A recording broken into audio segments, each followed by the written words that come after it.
Wisdom literature is a genre of literature that you look at in the Old Testament, just like we have other genres, prophetic writings or Torah or historical. Wisdom is another kind of genre, and understanding genre is very important for interpretation. And so I want to give a few words about just introducing what the wisdom literature is. Uh, in general, the wisdom literature is not concerned so much with the history of Israel or its kings at all. Wisdom literature sort of philosophically believes that there is a kind of cosmic order where working in accordance with God's design brings harmony and peace, and working against that design destroys oneself and one's family at the end of the day. Inside that wisdom literature genre, you find doctrines of divine reward for the good and divine punishment for evil. So very much that Deuteronomic theology that we've talked about in survey class and other places. You get the choice that you can live responsibly or you can live recklessly, and the choice is up to you. Strong emphasis on creation. And I think part of that, sometimes even just working under the surface, is because of that underlying belief that God has created this world to work according to certain principles, and therefore if you're working according to those principles, it's going to go well, and if not, it's going to go badly. So you have that creation underpinning. There are some explicit wisdom books that we have in the text. Certainly Proverbs fits in that category of wisdom literature, and if I was to suggest wisdom literature, that probably is the first thing you're going to think of. Job and Kohelet, though, represent another kind of wisdom literature as well. So those three, you can say, definitely represent wisdom literature genre. There are other places, though, where that wisdom genre might be seeping in a little bit. Psalms, well, we've talked a little bit about that. Are there wisdom psalms? Maybe, maybe not. I'm willing to say probably. That's probably as far as I'm willing to go on that. Song of Songs is sometimes talked about in the category of wisdom, which we'll talk about more when we talk about songs. Some have suggested the Joseph's narrative at the end of Genesis has a wisdom framework to it, and at the end of the day trying to give some wisdom properties. The succession narrative, you might remember from survey class, that section from 2 Samuel to 1 Kings that talks about the who's going to reign after David, that has some wisdom literature influence in it, maybe as well. What about sections of the prophets? Maybe Hosea, maybe Amos, maybe Isaiah, maybe Jeremiah. Maybe, don't know for sure, but it is possible. Certainly, it's hard to separate all this out. When it's part of your culture, then how much of it are you just reflecting culture and how much are you directly incorporating? Hard to know. The word chokhmah, which is the word for wisdom, often translated wisdom in Hebrew, goes beyond simple intellect. Now, we normally think of wisdom as something resting completely in the intellect, but that word chokhmah is often used for skills or talents as well. It's used for context of war, for smithing, like blacksmithing or jewelry smithing, carpenters, craftsmen. It's actually a word that talks about skill or something, doing something really, really well. So in the Hebrew mind, wisdom is not just about gaining knowledge. It's actually something that giving you instructions in how to live well, how to have that good life if you've had part of that Gen 101 curriculum.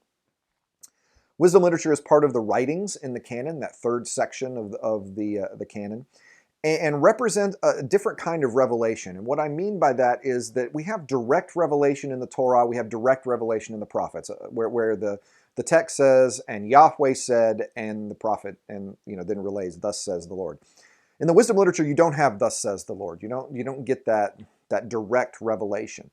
Most of the time, wisdom literature is what I like to call indirect revelation. In other words, people observe the world, they infer truth from the world, they see how the world works, and then they bring that truth. So it's sort of indirectly. It's believing that the world was constructed according to certain rules, and then bringing those rules as you have observed them as you go. For that reason, it's often put in creation theology. And again, as I say, emphasis on creation because you're observing the world.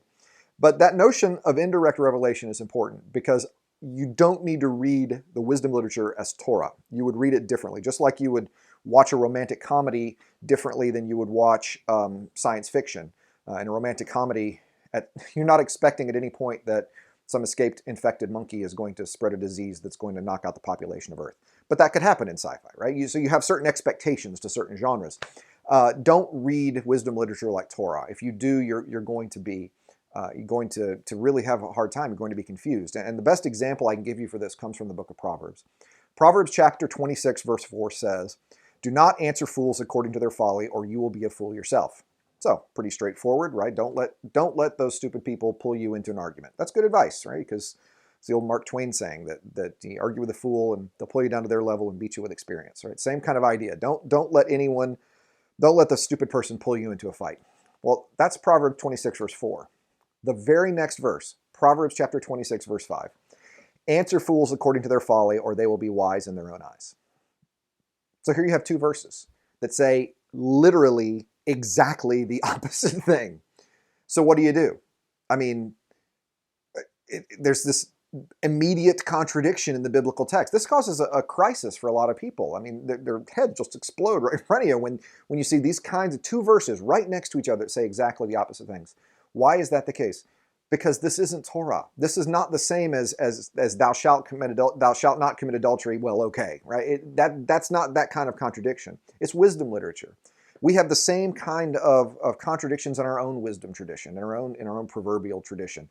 We've got he who hesitates is lost, and look before you leap. Well, you can't do both of those things. So why do we have both of those sayings? Well, because sometimes you need to act quickly, and sometimes you need to look before you leap. And knowing when to do one or the other, that's a sign of true wisdom. Well, you know what? Proverbs works that way too. Sometimes you don't let the stupid person pull you into a fight, but sometimes stupid people need to be called out. And knowing when to do one and the other, well, that's where the real wisdom comes in this text. But that's having an appreciation for these as general rules. These are guidelines for living well. These are not hard and fast guarantees. You don't. I've seen the text used so badly. I've seen wisdom literature used badly. And in a way that actually causes harm to the text and harm to other people. Because, for example, the train up a child in the way he will go, and when he's older he won't depart from it. I've seen people racked with guilt about, well, there must be a terrible parent because their child never came back. Their child never returned. They just chose bad paths right to destruction. Well, that you can't do that. It's better to be a good parent than a bad parent, in general. That's what Proverbs is for. In general, it's better to work hard than it is to be lazy. But we all know people who work hard that aren't rich, and we all know lazy people who have done pretty well in this world. In general, it's better to work hard than it is to not work hard. In general, it's better to be a good parent than a bad parent. That's really what wisdom literature is about, these general rules for living. There are three theories really to how this literature came about. People are divided on where did the wisdom literature come from. Some say they were professional sages, professional wise men who worked in government positions, officially sanctioned wise men. This would be something on the model of an Egyptian wisdom. They seem to have these professional wisdom writers. Others suggest that maybe there were wisdom schools. Now, there may be some overlap here, maybe some Venn diagrams. There may have been wisdom schools where individuals would be taught the alphabet and they'd be taught principles for good life. Again, that is very much on the model of other ancient Near Eastern societies. And there are some who say, there are family settings where this comes in. And maybe you had a father or mother or grandfather or grandmother who always had these sort of sayings that they would come out with. Anyone can have opinions on righteous and unrighteous life. Anyone can have opinions on what you need to do to live well. And so maybe that's where they originate, these family settings. But however they came about, Israel is well within the world of Near Eastern wisdom. The Near Eastern tradition of wisdom existed around Israel as well, which shouldn't surprise us. I mean, if wisdom literature is observing the world and drawing truth from it, everybody can observe the world and draw truth from it. And as a result, Israel's sages or wise men never hesitated to borrow from the people that were around them. Now, whenever they did that, they would fix material theologically so that the focus would be on Yahweh instead of Marduk, or Yahweh instead of Ammon, or you take somebody else's wisdom and you fix the deity part. The great example of this, Proverbs 22 through 24, has sections which are direct parallels to the wisdom of Amenemope. And I'll have several examples coming up as I'm talking about this. But the book of Proverbs seems to have taken Amenemope, the instruction of Amenemope, and adapted portions of it directly to the book of Proverbs. Now, what's interesting is this has caused some people a great deal of stress. This seems to really cause problems for some, that the Bible would take these Near Eastern sources and then just sort of adapt them into the biblical text, just almost uncritically.